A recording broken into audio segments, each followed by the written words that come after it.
Hey everyone, welcome to this video. In this video, I will show you how to fix not charging in Samsung Galaxy S26. First of all, check charger and cable.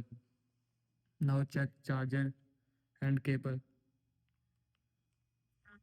Now charging will be start from your phone. After that, restart device. Swipe down, open quick setting panel, click on power off button icon, click on restart. Again, click on restart your phone. Now go back. After that, enable fast charging. Open settings, scroll down, click on battery. Scroll down, click on charging settings. Here you will see fast charging option. And if you want to enable fast charging, then turn on this button. After turning on this button, enable fast charging from your phone. Now go back.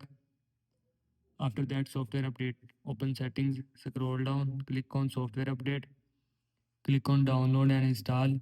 Here you will see update option. And if you want to update software, then click on update. After click on update, your phone software will be update from your phone. Now go back. This is how you can fix not charging in Samsung Galaxy S26.